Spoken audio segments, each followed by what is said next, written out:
On Great Escapes, we're going to travel the wilderness on the hunt for unique architectural design. I'm Colin McAllister. And I'm Justin Ryan. We're designers and have travelled the globe renovating houses and adding our own unique flair to other people's homes. Now, we love the great outdoors and the idea of embracing the wilderness into your home. And in fact, just how far people will go to achieve precisely that. Building an escape in the woods presents magnificent opportunities for individual design, but also unique challenges to work in harmony with the surroundings. Add to that an extreme climate, from blistering hot summers to teeth-chattering winters, and these escapes must combine splendor with functionality. We're going to explore properties that take that challenge head-on as we investigate homes that celebrate the landscape and work with the environment in interesting and distinctive ways. Wood, of course, has been used in the construction of properties for centuries. No surprises there. But have you ever wondered why people choose this beautiful natural material as their go-to when building their dream homes? Now, in this episode, we'll be looking at how homeowners have used wood in some really interesting and indeed some very unique ways. And of how they've used different varieties of timber specifically during the construction process. One devotee of all things timber rebuilt a family cottage to be united with the woods. I wanted to bring the forest to me. Another breathed new life into a historic wood lodge, preserving the timber and the nostalgia. How many little cottages altogether? There are 16 of them. Some of them had trees growing inside them. That's a huge undertaking. It was massive. And lastly, one couple found the perfect plot of land upon which to build their dream wood-wrapped escape. There was a lot of searching to find this little gem. Trust me on that. This is vast.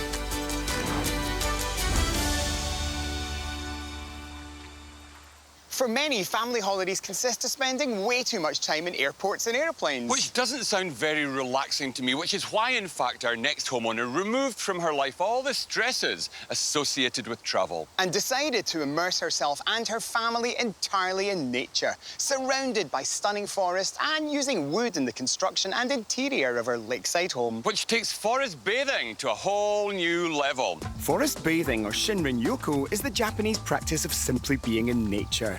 Slowing down to soak in the smells, the sights, the sounds, and being a part of the forest is considered medicine, a tonic to heal the weary soul.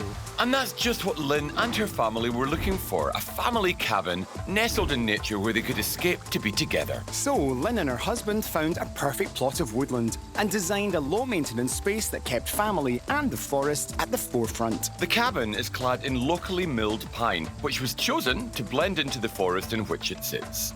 Well, I'll tell you what, Lynn, being lost in the forest is a dream way to live. I mean, you really are tucked away here. The concept was to build something new, but not to conquer the forest. That's a great way to look at it. This was my dream, to have a cottage for my family, and I would see them as often as possible. And has it brought you together? Do you actually spend a lot of time here as a family? 100%. So essentially, you've built something, and I'll say it looks slightly Scandinavian. It's not typical of this part of the country at all. I used a lot of my Baltic Scandinavian heritage, so they love this clean line. It is very modern, even with the sloping, beautiful roof there. But it feels very natural, you know, because it's made of timber. I do believe that in the forest, you have to use forest materials. That it seems to be two houses staggered back. What's the story behind that? We're allowed to do two-story, but second story has to be further from the lake.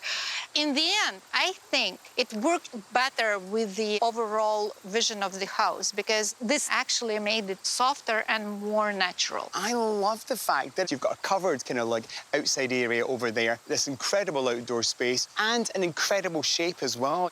So I want to find out, Lynn, why did you choose not to have a big deck at the front of the building? Can you imagine looking outside these windows and see a deck, chairs, a lot of like personal stuff? Why not to cut this mess and see the grass and then the lake and then you're above the lake? I really want you to see inside. May we? Okay, please. I think it's really important to think about a building within its environment. And that means really that you think about both the inside and the outside as actually being kind of the same thing, that the landscape is actually as important or maybe even more important than the building is. Lynn, I can see exactly what you mean by not having a deck. Because you have this unbroken view, this incredible connection to the water. It feels so close. I wanted to bring the forest to me. It feels so incredibly well balanced. Big, long, stretched kitchen there, big, stretched dining table, two really comfortable seating zones. Yeah, because when you're at the cottage, you want rest or eat. Everything else you're doing outside. One of my favorite things about this space is the fact that you have mixed so many types of timber. What have you actually got in here?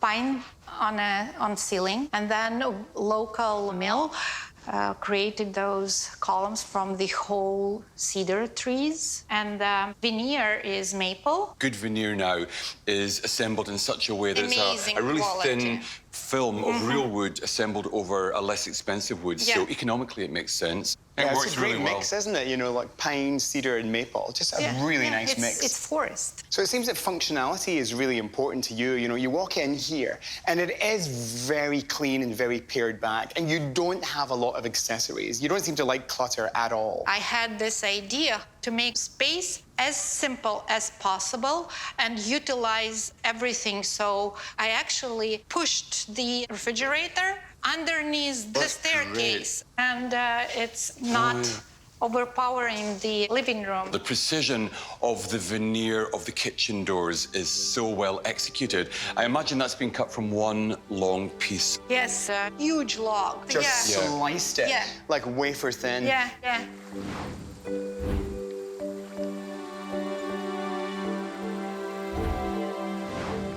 We get this incredible sense of distance, but also luxury as well in a very understated way. Good architecture should also surprise you, and there's this big overwhelming sense of wood everywhere, yet an unexpected twist with the metal staircase. It is holding the whole structure.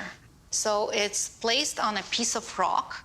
So that's not just a staircase No, that takes you from no, one zone to no, another. no, It's no. an architectural component of the building, Yeah. a spine, if you like, that strengthens the overall structure. What's upstairs? How many bedrooms do you have here? It's 4 bedrooms, 2 master bedrooms, and 2 double rooms. What you've created is a wonderful family escape. What's amazing about this space is you talked outside about the family getting together.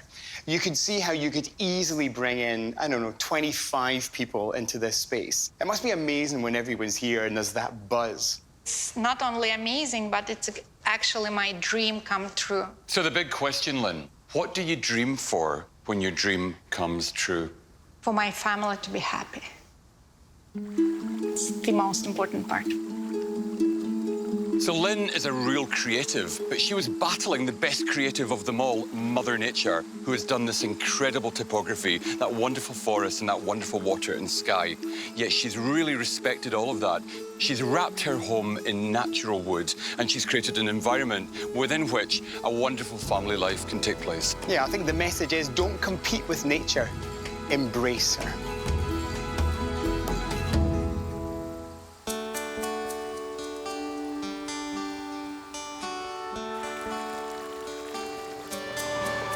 Now, for most people, the idea of buying a rundown resort with trees literally growing through half of the buildings would have them running for the hills. Not so with our next owner. Oh no, she made it her mission to reuse as much as possible from the original property. Onward, Justin. Tally-ho!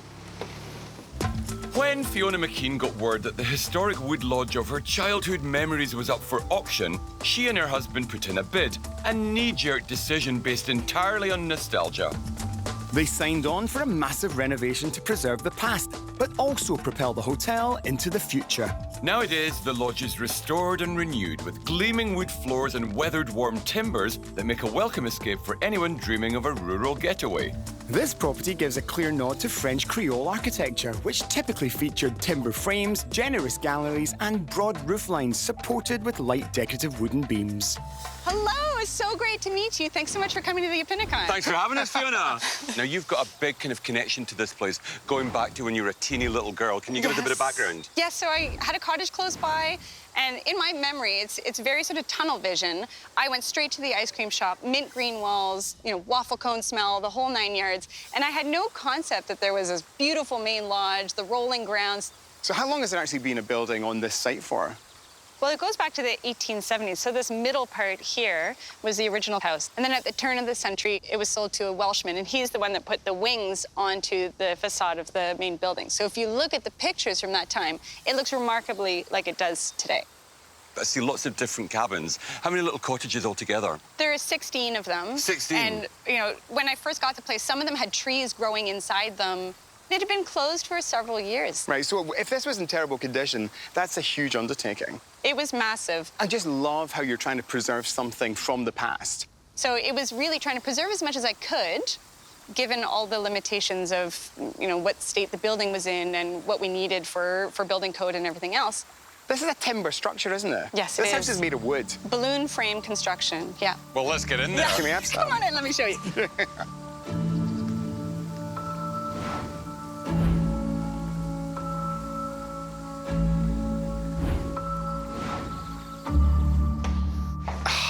Well, this doesn't disappoint, does it? So how much in this space has actually changed? Plenty has changed in this particular space. You know, once we started ripping down walls and having a look behind all the nooks and crannies, it was really in terrible shape. It was really only the dining room that was almost wholly salvageable. And it's a lovely place with the light streaming in. The staircase used to be over here. So when I moved the staircase, I made sure it was the same newel posts, the same railings, the same scalloped edge to the staircase. If it wasn't the specific piece, then it was an ode to that piece. Because this was a family home, it was pretty chopped up. All the rooms got taken out. Now we have the pub on one wing, the restaurant as it was for the most part, and upstairs we've got a little tiki lounge and an event hall, so there's lots of different ways that we can use it. It really does have a sense of nostalgia. Well, nostalgia, that's what makes memories so precious. That's what really gets our brains thinking about what's around us, how things are happening, and all the sights and smells. That's what triggers your memory, and that's what makes it a memory for a lifetime. This is magnificent, but I'd love to see the cabins as well. Absolutely. Let me take you out there. Oh, yeah. Great.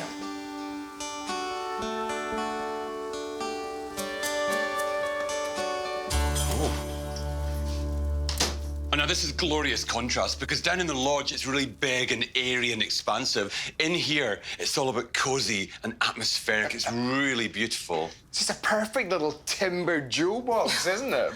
I love it in here. It feels very welcoming, very warm, very cozy. Building with wood is fairly ideal. It's a renewable resource. If farmed properly, it is an environmentally friendly resource to use in construction. It's affordable, and it can be quite beautiful. As you layer in different types of wood with different properties, they'll add a layer to a design that is quite magical. The colour of the timber in here, tell me that's natural, that's original. It is absolutely original, and every one of the cottages has sort of aged differently over time. They all have this gorgeous patina, but they're all slightly different shades.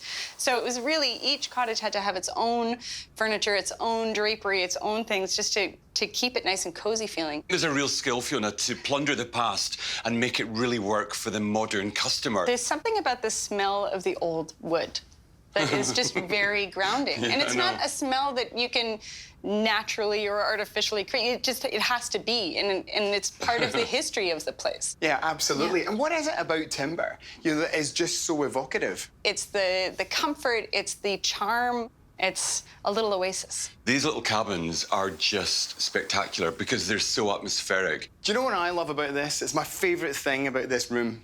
The fact that it's pine. When you think about what people think about pine, yellow pine and how icky it was and how out of fashion it fell, and then suddenly you see this honey-dipped, weathered, with history. Bring back pine, I say. I am pro-pine, yes. You've created a place that they can all come and feel good, and that's something that not everybody can do, Fiona. Absolutely. You know what? You can do everything with design, but if you don't have the perfect host, you're not going to have the perfect vacation.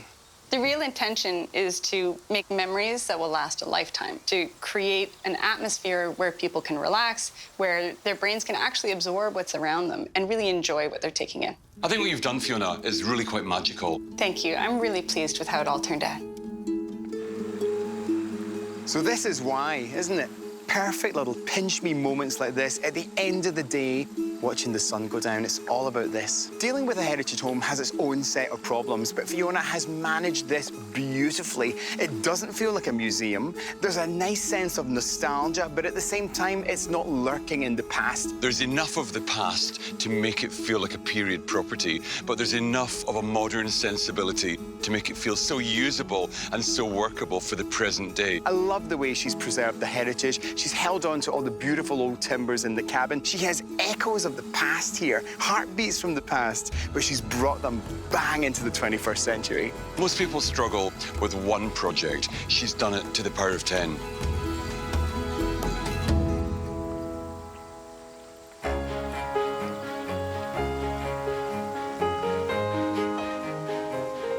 This next home is a bit of a wolf in sheep's clothing, though it's got to be said, it sits incredibly comfortably in this beautiful forested landscape. Aye, appearances can be deceiving because the frame of this home is entirely constructed from steel. Indeed it is. However, our lovely homeowners concealed the steel under a lovely wooden framework, so you don't even know that that metal skeleton exists.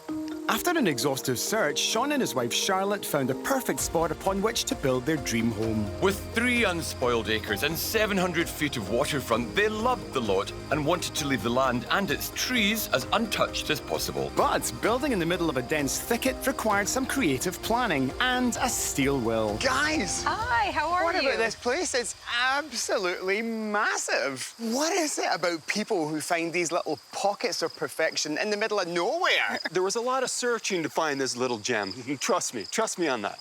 It started off, we kept finding beautiful lots, not so nice properties, beautiful properties, not so nice lots. So we expanded and said, we're crazy enough, let's build. So you built this from scratch? We did.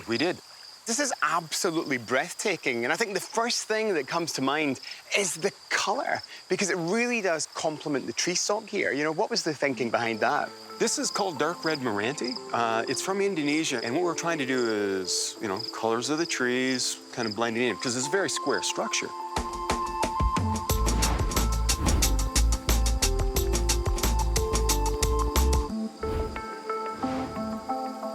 In terms of overall square feet, what we're looking at? 4,100 square feet. Wow, that's a biggie. Yeah, I'd like to know how long that place took to build. Well, actually, the structure was 6 days, 5 guys with drills. If you 6 can- days? 6 days. How can that be real? Is this a kit home? No, it's something a little different. It's a steel structure. Yes, recycled steel, which is even better. So minimal impact on the environment. Respecting Mother Nature. No garbage, no bins. Do you know which particular steel things were recycled? Where'd they She come talked from? about airplane wings. Your house is built did. from bits of airplanes. The head of that company actually came from Bombardier. And he said, we're going to build houses like we build airplanes. Airplanes, that's That right. precise. That's incredible, because it's almost like a kit house, you know, in that everything arrives in parts. But you're designing something that is for you, that's not a kit. One of the features of this house was Charlotte's walk-in closet. That's what this is. That is that. It is. box. It is. That's my closet. What we did is we designed it for the inside out. So the usable space inside we wanted to be to our liking. And then the outside, it was just a matter of making sure that it flowed. But to create a building like this, what were the big obstacles that you had to kind of deal with? The drive-in The road. the No road. question. Yes. Because that actually is your own private roads. It To is. get in here, you know, which sounds like super posh and kind of escapist. We have our own roads. And then you think, okay, we're on a dirt track and we're trying to build a steel structure home Right. in all weathers. You know, what's the reality of that like? You really realize how long 1.3 kilometers is. The year we built, we decided that we wanted to see torrential rainfalls. Falls, oh my you know, goodness, yes. 70 millimeters in an hour. And how did you deal with that? Because when Mother Nature plays a really horrible hand, it can really impact so dramatically Well, on the the build. foundation, the day they were coming to put the cement in the foundation, it was flooded. Oh, wow. Literally flooded. So how did you And we get had through a that? mother snapping turtle where the front door is, Thought it was another lake. trying to lay her Moving in. eggs. Okay, I'm moving in here. When Yes, nature yes. takes over, right? Fortunately, it drains excellent, and a day later, it was dry, and they could actually come in and lay the foundation. Oh, But, yeah. fantastic. How important is that relationship between the great outdoors and Mother Nature's work and what you do with your home structure? we want outside in. Right. It's that simple. It's the beauty, it's just the impressiveness of everything that, yes. Well, I'd love yes. to have a look inside if we can, because it's spectacular Please outside. I can do. only imagine the joys that lie beyond. More than welcome. Can we have a look? Come on in. Thank you.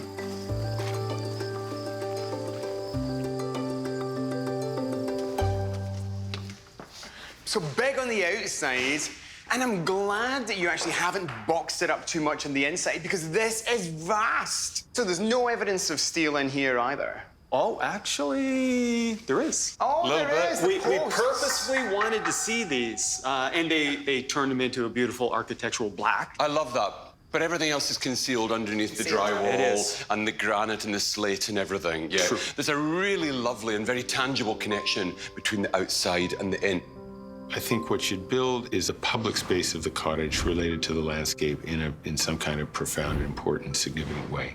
Anyone's memory of the place would have been established by the character and quality of that room and its relationship to the landscape. What's the secret to so successfully bring the outside in? Windows. Now, when you're building a property of this scale with a steel structure, does that allow you to really go big on the window installation? No limitations with windows. The only limitation is every 5 feet, you're gonna need your bones in between. We knew the view we wanted. It's between a couple of rock outcroppings outside, so it designed it for us. I mean, it does seem that this house is a real celebration of wood. You've got the ash steps, you've got the walnut floor, you've got the mahogany kitchen, and then in the corner over in the dining area, that huge big woody bird. What's the story with that fella? Well, that sculpture actually stands where the original tree stood. We had to cut a big tree down. It was one of our white pines. But what we did is we recycled it and we turned it into this beautiful sculpture. That's a lovely provenance to have something that used to be in the property or on the property now retooled as a fantastic statement piece in the corner of your dining room. I like the mix as well. I mean, oftentimes people get really freaked out at the prospect of using lots of different wood types in their home. There are lots of trees in a forest, and they all play together and look wonderful as part of the overall picture. And guys, you have 2 staircases in here, perfectly balanced, but what's going on in both these zones? Well, what we wanted is a common area here where we can all communicate. And then because we have 5 daughters and grandchildren, we wanted our space not to communicate with their space. Everyone can have privacy. You know, you're together when you need to be, but you can obviously separate. Absolutely. Yeah, and that was really central because we wanted to make this place livable and enjoyable. And we really took the time to plan that part of it out. I love being in rooms where you can look into the corners and see the sky. You know, there's just a wonderful sense of infinity. Well, when you have the whole family sitting around, it's nice to be able to have a view no matter where you're sitting. And in this type of home, it's all about community, isn't it? It's about bringing people together. So it's not just sitting down and eating. Everyone's involved in the creation, getting the table ready. And so I'm sure that there's a wonderful sense of family and industry in this space. There is, there is. You found this spot. You searched long and hard to find the perfect place. And only then did you give over to the opportunity. This really is a case of living the dream properly. True, very true. Do you know, Charlotte and Sean played this really carefully. They spent a lot of time trying to find the right property, and when they found it, they started to plan. And I've always said to fail to plan is to plan to fail. They were really careful in how they put their ambition together, and the realization of that is a rather incredible metal-framed Indonesian wood-clad beauty that stands proudly at the side of the water with this incredible vista. It's got a great sense of harmony. You know, it's really at harmony with its surroundings, and you truly do feel connected to the great outdoors.